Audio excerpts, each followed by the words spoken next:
Bienvenue à vous sur cette chaîne YouTube. Mon nom c'est Bamoro François. Si c'est votre première fois de découvrir cette chaîne, je vous invite à vous abonner, à partager, à liker, à activer la cloche de notification pour ne pas rater les prochaines vidéos. Sur cette chaîne, nous parlons de l'entrepreneuriat, nous parlons de business en ligne, nous parlons de la crypto-monnaie. Aujourd'hui, je vais vous montrer comment sécuriser son compte Trust Wallet ou une plateforme de trading telle que Binance, L-Bank, Get.io, Hotbit. Voilà, il y en a plein d'autres plateformes de trading. Et je vais vous partager comment sécuriser ces plateformes-là et rester sous l'abri des arnaqueurs, des attaques. Voilà. Si vous êtes nouveau, restez jusqu'à la fin parce que vous allez apprendre énormément de choses qui vont vous servir à sécuriser votre portefeuille. La première, si vous avez le portefeuille Trust Wallet, la première des choses, c'est de partir au niveau de préférences et désactiver le DApps. Il y a des gens, après avoir effectué une opération sur PancakeSwap, ils ne désactivent pas le DApps. Et si vous ne désactivez pas le DApps, ils peuvent passer par les informations que vous avez laissées sur PancakeSwap pour atteindre votre portefeuille. Donc, faites attention, il faut désactiver le DApps après l'opération. Ok? La deuxième chose à faire, c'est de rentrer au niveau de sécurité, activer le mot de passe, activer la signature de transaction, activer l'empreinte digitale. Voilà. Pour que si une personne arrive à avoir votre téléphone, sans le mot de passe, il ne pourra pas accéder à votre compte. Voilà. Donc, il est bien important d'activer la signature de transaction, les mots de passe et l'empreinte digitale. Voilà. La troisième chose à faire, c'est quoi? Si vous avez une crypto-monnaie qui a plus de la valeur, ou soit qui a une certaine somme, il faut le désactiver de votre portefeuille. Le désactiver, pourquoi? Parce que s'il y a eu une attaque et qu'on a pris votre portefeuille, la première chose que la personne va faire, c'est de vider la crypto qui a plus de somme. Voilà. Par exemple, si vous avez $1000 sur une crypto-monnaie, si on prend votre portefeuille, on ne va pas prendre la crypto qui a $2, $3, $10, mais ils vont prendre la crypto qui a $1000. Donc, si vous avez une crypto-monnaie qui a cette somme-là, il faut le désactiver de votre portefeuille. Voilà. Après, vous pouvez l'activer, regarder le cours du marché et le désactiver. C'est pas grave. Voilà.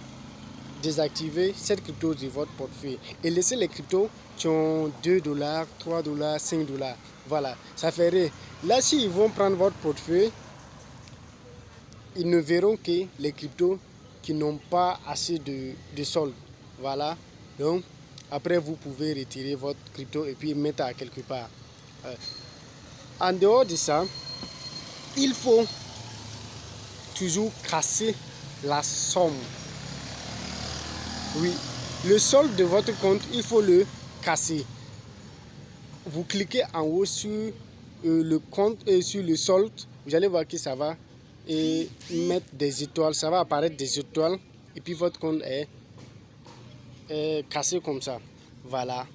Il ne faut pas le laisser parce qu'il y a des gens, s'il prend votre téléphone, il voit cette somme-là, il peut essayer de retirer. Voilà, il faut le casser à chaque fois.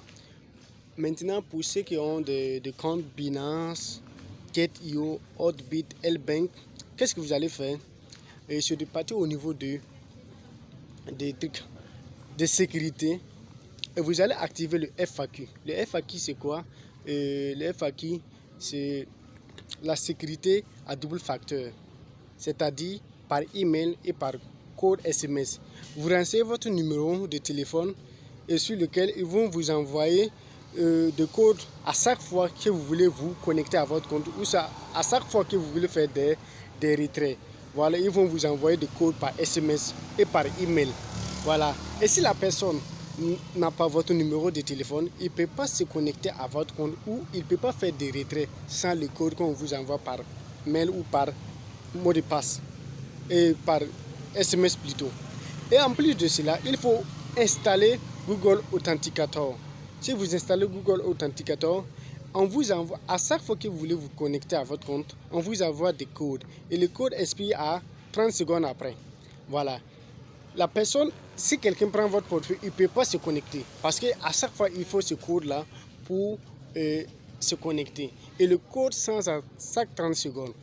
Vous voyez? Donc, activez les FAQ, activez le Google Authenticator. Et en plus de cela, vous pouvez whitelister vos adresses. Whitelister vos adresses, c'est-à-dire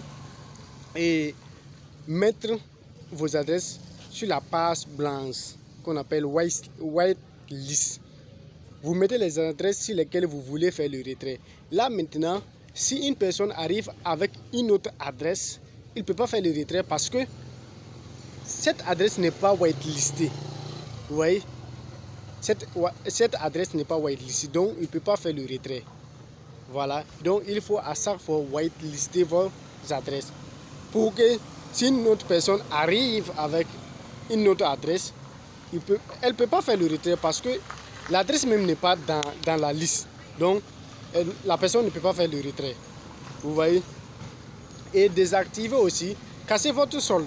Voilà, vous cliquez sur votre solde et votre solde est cassé. En plus de cela, il faut faire attention à des adresses contraires que vous prenez.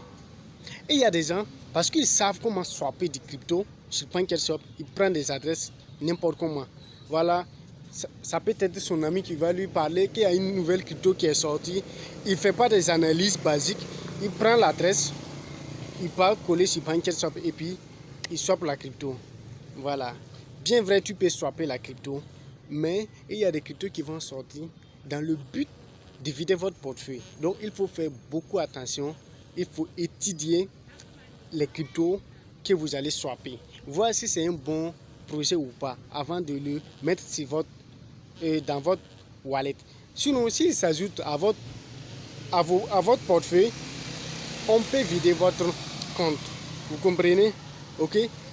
Pour ce qui est des plateformes, il faut vérifier toujours si c'est la bonne adresse de la plateforme. Ne créez pas votre compte n'importe comment. Vérifiez à chaque fois si c'est la bonne... Excusez-moi. Vérifiez à chaque fois si c'est la bonne adresse. Voilà. Il y a des plateformes qui vont sortir. Ils vont vous dire que vous pouvez faire... Excusez-moi. Qu'après l'inscription, ils vont vous donner $50, $100. Et vous allez vous inscrire. Après, vous ne pourrez pas faire des retraits. Ou soit, la plateforme va fermer du jour au lendemain. Donc, faites beaucoup attention. Allez au niveau de MarketCap, CoinMarketCap. Regardez la liste des plateformes certifiées par CoinMarketCap. Parce que CoinMarketCap vérifie des plateformes fiables. Donc, avant de créer votre compte trading, allez vérifier sur CoinMarketCap. Est-ce que la plateforme en question sur laquelle je vais faire mon compte, je vais créer mon compte, est certifiée par CoinMarketCap? Si c'est le cas, vous pouvez créer votre compte. Et si ce n'est pas le cas, laissez cette plateforme. Parce qu'il y a des plateformes qui vont sortir. Vous allez créer votre compte, faire des dépôts pour faire des trading ou soit accréditer des cryptos pour holder. Et après, bim, la plateforme se ferme. Et votre argent est rentré dans l'eau comme ça. Donc, il faut faire beaucoup attention à des plateformes que vous créez. Voilà. C'était ici Bamoko François.